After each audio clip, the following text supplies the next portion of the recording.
ઓહો મહારાજ, મણમણના ભાર જેવા બોર અને એ પાછા અમૃત જેવા મીઠા. પણ મહારાજ, એ બોર દેખાય કેવા? એનો અસલી સ્વાદ કેવો હોય? પરંતુ સુરાખાચર તો જીદ પર અડ્યા હતા. ગમે તેમ કરો, પણ એ પ્રસાદી ચાખવી જ પડશે.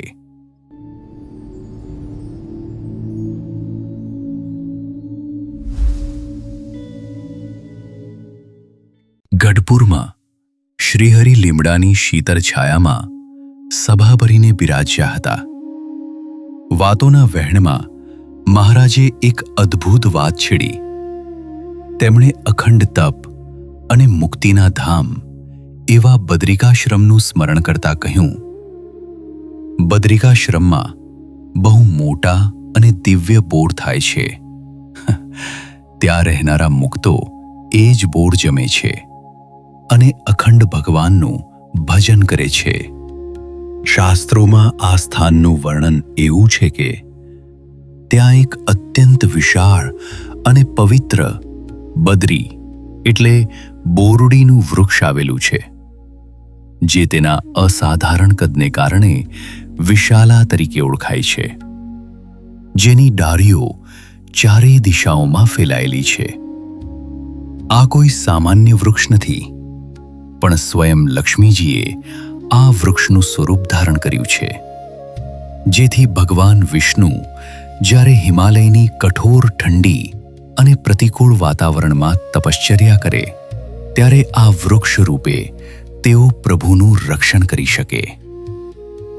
દિવ્યતાથી સભર આ બદ્રી વૃક્ષ કાંટા વગરનું છે અને તેના ફળ અત્યંત મીઠા અને અમૃત સમાન છે. આ દિવ્ય બોર જમીને જ ત્યાંના મુક્તો વર્ષો સુધી તપમાં લીન રહે છે. સભામાં બેઠેલા સુરાખાચરને આ દિવ્ય વર્ણન સાંભળીને અંતરમાં ભારે ચટપટી જાગી. ખાવાના શોખીન અને સ્વભાવે રમૂજી એવા સુરાખાચરથી હવે ક્યાં સુધી રહેવાય? તેમણે ઉત્તેજિત થઈને સભા વચ્ચે જ મહારાજને પૂછી લીધું, ઓહો મહારાજ, મણમણના ભાર જેવા બોર અને એ પાછા અમૃત જેવા મીઠા. પણ મહારાજ, એ બોર દેખાય કેવા? એનો અસલી સ્વાદ કેવો હોય? જો એ આટલા જ ઉત્તમ હોય તો શું અમે ત્યાં જઈને એ લઈને આવી શકીએ? સભામાં બેઠેલા સૌ ભક્તો આ સાંભળીને હસી પડ્યા. મહારાજ પણ સુરાખાચરની આ ભોળી જિજ્ઞાસા જોઈ મરક મરક હસવા લાગ્યા અને બોલ્યા, સુરાખાચર, એ તો બદ્રિકાશ્રમ છે. ત્યાં પહોંચવું એટલું સરળ નથી. તમારી 4 પેઢીઓ વીતી જાય તોય ત્યાં સુધી પહોંચાય તેમ નથી. પરંતુ સુરાખાચર તો જીદ પર અડ્યા હતા. તેમણે જરા લહેકા સાથે પોતાના પેટ પર હાથ ફેરવ્યો અને મહારાજ સામે જોઈને બોલ્યા, પણ મહારાજ, હવે તમે આવી અદ્ભુત વાત છેડી છે એટલે એ સ્વાદુ બોર ખાધા વગર તો ચેન પડે તેમ નથી. ગમે તેમ કરો, પણ એ પ્રસાદી ચાખવી જ પડશે. સુરાખાચરની આવી બાર સહજ જીદ જોઈને મહારાજ સમજી ગયા કે હવે આ કાઠી દરબારને માન્યા વગર છૂટકો નથી. મહારાજે મંદ સ્મિત સાથે સભામાં બેઠેલા સાધુ વિષ્ણુદાસ તરફ નજર કરી અને સુરાખાચર સામે જોઈને બોલ્યા, સુરાખાચર, તમને આ બોર ખાવાનો એવો ચસ્કો જાગ્યો છે કે હવે મંગાવે છૂટકો છે. પણ ચિંતા ન કરો, આ સાધુ વિષ્ણુદાસ એવા સમર્થ છે કે એ માત્ર 3 જ દિવસમાં તમને બદ્રિકાશ્રમના એ દિવ્ય બોર અહીં લાવી આપશે. આ સાંભળતા જ સુરાખાચરના ચહેરા પર ગજબની ચમક આવી ગઈ. રાજીના રેડ થઈને તેઓ બોલી ઉઠ્યા, વાહ મહારાજ, આપે તો ખરેખર બહુ મોટી દયા કરી. અમારે તો ઘરે બેઠા ગંગા જેવું થયું. કોઈ મહેનત વગર આવા અદ્ભુત બોર જોવા પણ મળશે અને ધરાઈને ખાવા પણ મળશે. પછી મહારાજે સ્વામીને આજ્ઞા કરી, વિષ્ણુદાસ સ્વામી, તમે અત્યારે જ તૈયાર થાઓ, બદ્રિકાશ્રમમાં જાઓ અને નરનારાયણ દેવના ધામમાંથી એ દિવ્ય બોર લઈને આવો. મહારાજની આજ્ઞા સાંભળી સાધુ વિષ્ણુદાસે હાથ જોડીને વિનંતી કરી, મહારાજ, આપની આજ્ઞા શિરોધારે છે, પણ આટલી લાંબી યાત્રામાં જમવા માટે ભાતાનું શું કરવું? અને સાચું કહું તો મેં ક્યારે બદ્રિકાશ્રમનો માર્ગ જોયો નથી. જો કોઈ સાથીદાર હોય તો યાત્રા સરળ રહે.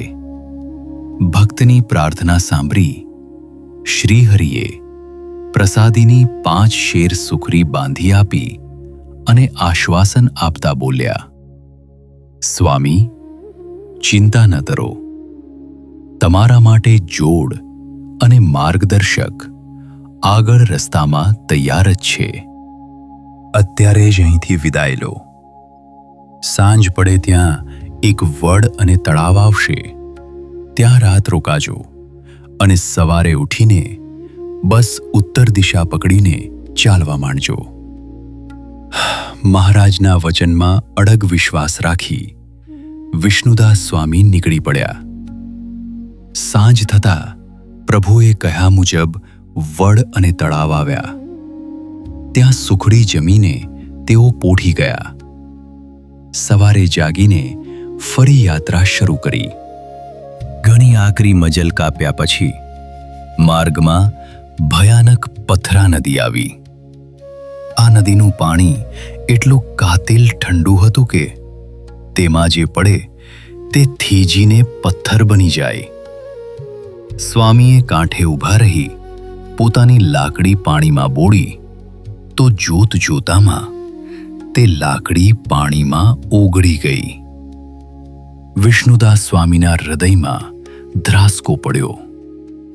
જો હું પગ બોળીશ તો મારી પણ આ જ દશા થશે. હવે આગળ કેમ જવું? પણ તરત જ તેમને મહારાજનું સ્મરણ થયું.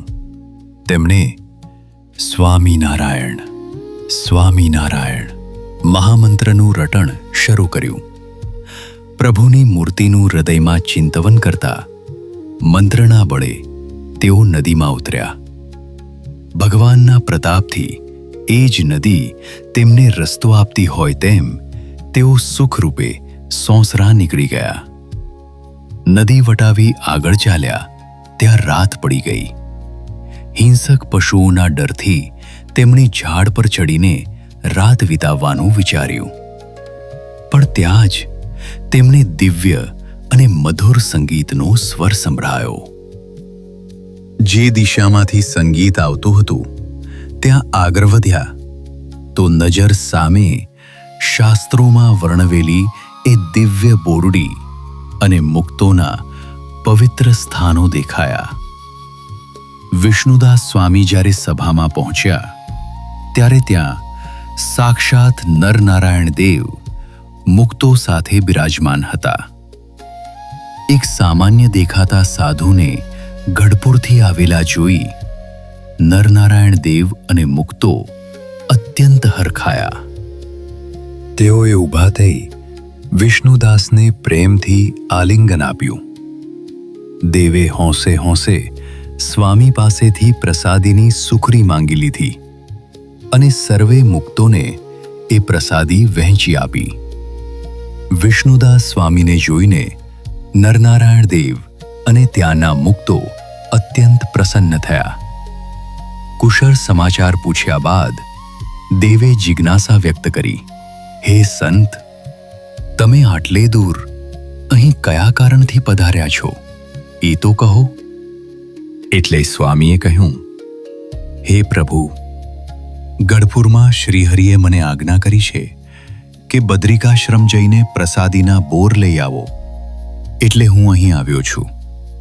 આ સાંભળી નરનારાયણ દેવે મણમણના ભાર જેટલા મોટા 2 દિવ્ય બોર સ્વામીને આપ્યા ને સુરક્ષા માટે 4 સિદ્ધોને તેમની સાથે મોકલ્યા અને માર્ગદર્શન આપતા કહ્યું, અહીંથી થોડે આગળ જતા એક ગામ આવશે, ત્યાં સદાવ્રત મળશે. તે જમીને આગળ જશો એટલે એક બાવાની જગ્યા આવશે, ત્યાં સૂઈ રહેજો. આટલું વજન ઉપાડવું અશક્ય હતું, એટલે સ્વામીએ એક બોરના 2 ભાગ કર્યા. અડધું બોર ત્યાં જ રહેવા દીધું અને 1.5 બોર લઈને ચાલવાનું નક્કી કર્યું. અહીં જ એ બોરની દિવ્યતા સાબિત થતી હતી. સામાન્ય રીતે ફળ કાપ્યા પછી બગડી જતું હોય છે, પણ આ તો ધામની પ્રસાદી હતી, જે ક્યારેય બગડે તેમ નહોતી. 1.5 બોર લઈને ચાલેલા વિષ્ણુદાસ નરનારાયણ દેવના કહેવા પ્રમાણે રાત રોકાયા. પથરા નદી પસાર કરી આગળ ચાલ્યા. માર્ગ બતાવવા સાથે આવેલા 4 સિદ્ધો ત્યાંથી પાછા વળ્યા. પણ પ્રભુની માયા તો જુઓ, હવે વિષ્ણુદાસ સ્વામીને રસ્તો બતાવવા માટે સાક્ષાત 2 વાઘ તેમની આગળ આગળ ચાલવા લાગ્યા. વાઘના રક્ષણ હેઠળ સ્વામી એક અજાણ્યા શહેરમાં પહોંચ્યા, જ્યાં પેલા વાઘ અદૃશ્ય થઈ ગયા. ત્યાં એક વણિક તેમને પોતાના ઘરે લઈ ગયો અને પ્રેમથી જમાડીને શહેરની બહાર એક બાવાજીની જગ્યામાં સુવાડ્યા. વણિકે સૂચના આપી, સવારે મને પૂછીને જ વિદાય લેજો. પરંતુ સવારે જ્યારે સ્વામીની આંખ ખુલી ત્યારે તેઓ સ્તબ્ધ થઈ ગયા.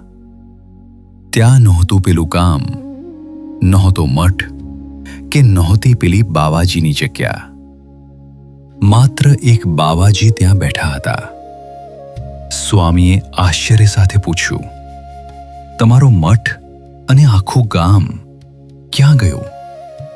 ત્યારે એ બાવાજીએ રહસ્યમય રીતે જવાબ આપ્યો, यहाँ कुछ भी नहीं है, अगर आगे जाना हो तो मेरे साथ चलो.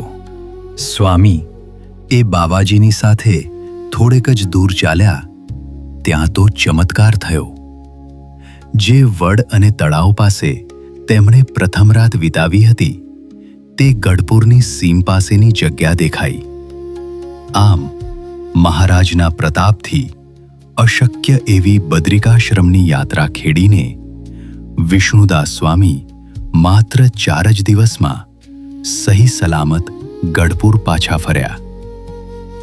જ્યારે મહારાજના ચરણે એ 1.5 બોર ધર્યા ત્યારે આખી સભા સ્તબ્ધ થઈ ગઈ. સુરાખાચર તો બોરનું કદ જોઈને જ દંગ રહી ગયા. મહારાજે એ બોર સુધરાવી સૌને પ્રસાદી વહેંચી. એનો સ્વાદ એટલો દિવ્ય હતો કે સુરાખાચર બોલી ઉઠ્યા, મહારાજ, આવા બોર તો ક્યાંય જોયા નથી.